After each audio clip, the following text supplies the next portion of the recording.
Never get a cold or flu again. There was a famous study done in the 1980s by Harvard University that showed that zinc cuts colds short by up to 90%.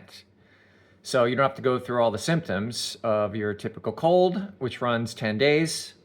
And basically, I took these results and I've refined them over the years so that from 2004 to 2021, I did not have one sick day because I took zinc acetate whenever I felt a sore throat coming on.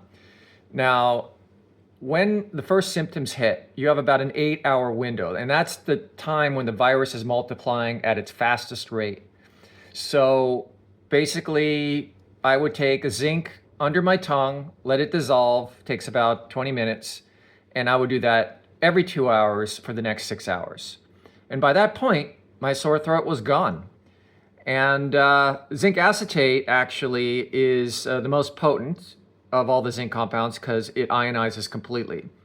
Now, back in 2004, when I did get sick, it was because I had run out of elemental zinc.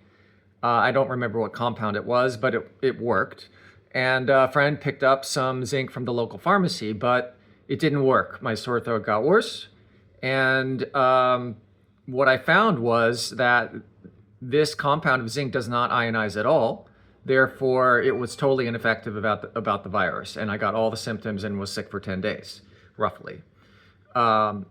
This led me to do some research, and I found a person named Dr. George Eby who did a thorough study on various zinc compounds and the common cold. And he found that zinc acetate is the most effective. And he had this product called Cold Cure, Dr. Eby's Cold Cure.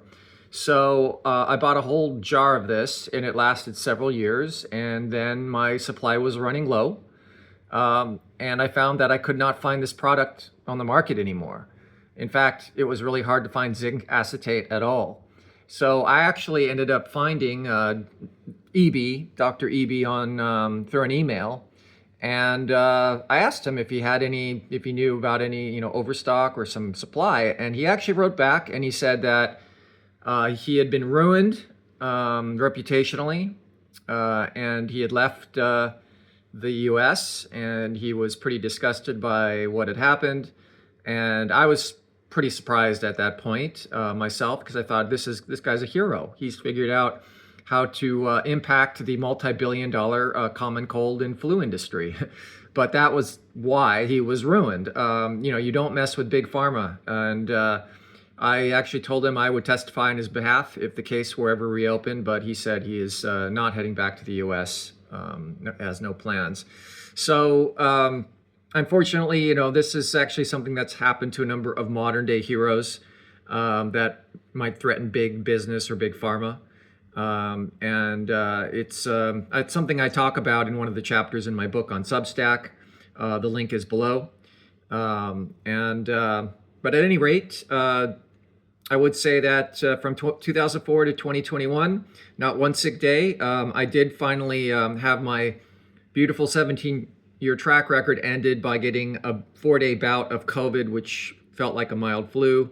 So I added povidone iodine to my regimen, so when I take the zinc, I also use a povidone iodine spray up each nostril every 2 hours at the same time. And iodine kills viruses on contact, so 2 sprays up each nostril, as well as my zinc acetate routine, seems to stop the cold in its tracks even faster now, to the tune of maybe a couple hours. Now, if you don't get sore throat as your first warning sign, you should get some sort of symptoms that are out of the norm. And so at that point, start taking the zinc and the povidone iodine. And over the years, countless really, have been quite shocked and surprised at how fast their colds vanished. So they often say they wish they knew this years ago because it would have saved them days of misery. See you at the next one.